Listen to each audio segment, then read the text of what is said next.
بسم اللہ الرحمن الرحیم۔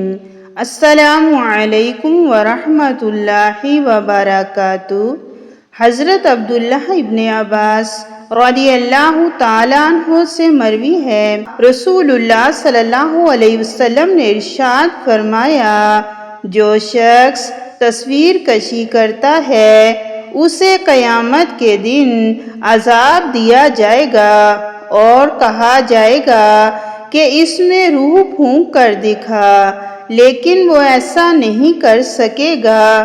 جو شخص جھوٹا خواب بیان کرے اسے بھی قیامت کے دن عذاب ہوگا، اور اسے جو کہ 2 دانوں میں گرہ لگانے کا حکم دیا جائے گا، لیکن وہ ایسا نہیں کر سکے گا۔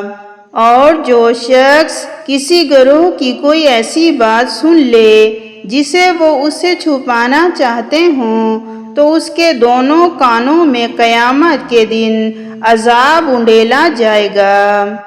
حضرت عبداللہ ابن عباس رضی اللہ تعالیٰ عنہ سے مروی ہے کہ انہوں نے حضرت عائشہ صدیقہ رضی اللہ تعالیٰ عنہا سے فرمایا کہ آپ کا نام ام المؤمنین رکھا گیا تاکہ آپ کی خوش نصیبی ثابت ہو جائے، اور یہ نام آپ کی پیدائش سے پہلے ہی طے ہو چکا تھا۔